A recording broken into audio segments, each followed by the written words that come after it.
Good morning, students. How are you all? I hope you all are good and doing well at your home. So today we are going to continue the chapter 1 nutrition in plants in this video. इससे पहले आप इस chapter में mode of nutrition in plants को पढ़ा कि कैसे modes होते हैं प्लांट्स में न्यूट्रिशन के, फोटोसिंथेसिस के बारे में सीखा और ये भी सीखा कि other mode of nutrition plants में क्या होते हैं, जैसे कि हेटरोट्रॉफिक मोड ऑफ न्यूट्रिशन भी प्लांट्स यूज करते हैं जिन प्लांट्स के अंदर क्लोरोफिल नहीं होता. So let's continue. So students, जैसे कि आप इस पिक्चर में देख रहे हो, यहाँ पर एक ये ट्री है. इस ट्री के ऊपर ये कुछ ब्रांचेस टाइप स्ट्रक्चर है, कुछ ब्रांचेस हैं येलो कलर की. सो हम बात कर रहे हैं हेटरोट्रॉफिक मोड ऑफ न्यूट्रिशन जो प्लांट्स यूज करते हैं उनके बारे में. स्टूडेंट्स, ऐसे प्लांट्स के अंदर क्लोरोफिल नहीं होता, सो वो सनलाइट की प्रेजेंस में अपना फूड नहीं बना पाते. इस तरह के प्लांट अपने न्यूट्रिशन के लिए क्या करते हैं, वो किसी और दूसरे प्लांट के ऊपर ग्रो करते हैं. जैसे कि यहाँ पर इस ट्री के ऊपर ये येलो ब्रांचेस हैं. ये येलो ब्रांचेस का नेम है कसकाटा, या फिर इसको आप हिंदी में अमरबेल भी कहते हो.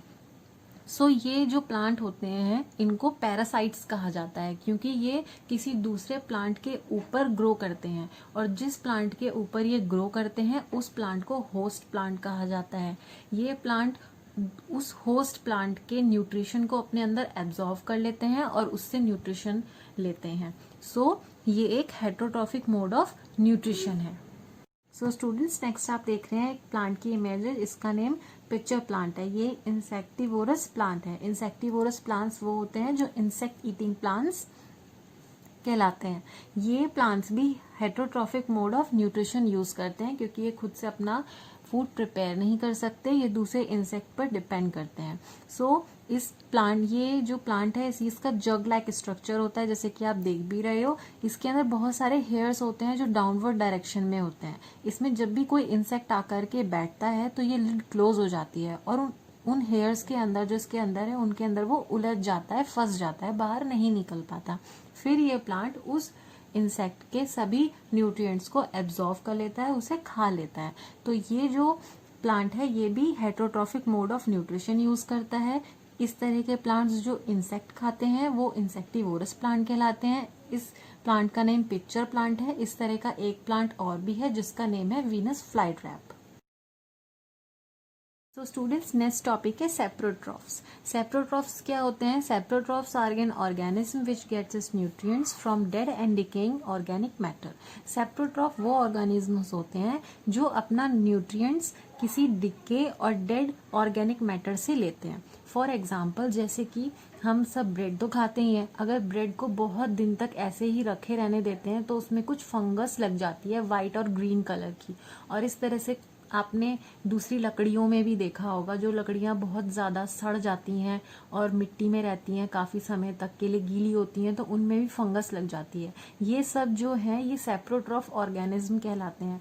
ये अपना जो न्यूट्रिएंट्स होते हैं ये इन सड़ी हुई लकड़ियां, ब्रेड और इस तरह के डिके मैटर में से अपने न्यूट्रिएंट्स को पूरा करते हैं. Mode of nutrition in which organism take its nutrients from dead and decaying matter is called saprotrophic nutrition. ये सेप्रोट्रॉफ ऑर्गेनिज्म जो अपना न्यूट्रिशन जो है, न्यूट्रिएंट्स जो हैं उनको डेड और डिके मैटर से लेते हैं, तो इसलिए इनका मोड ऑफ न्यूट्रिशन क्या हुआ? Saprotrophic nutrition. इनका मोड क्या कहलाता है? Saprotrophic mode of nutrition.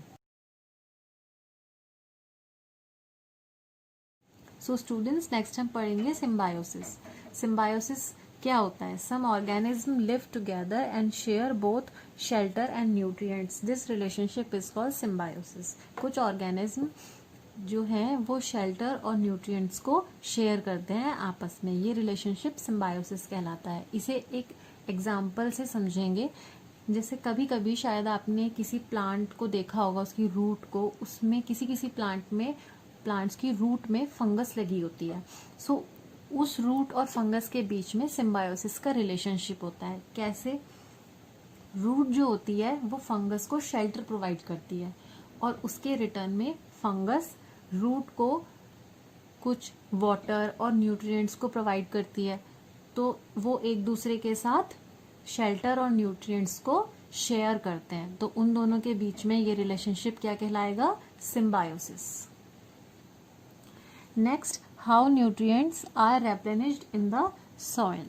So students, आप सबको पता ही है जैसे प्लांट्स जो है वो अपना वाटर, मिनरल, जो भी न्यूट्रिएंट्स हैं उनको कहाँ से मिलते हैं, सॉइल से मिलते हैं। सो होता ये है कि जब प्लांट को उसके न्यूट्रिएंट्स, मिनरल्स जो है सॉइल से मिलते हैं तो सॉइल में उन न्यूट्रिएंट्स की कमी भी होती है।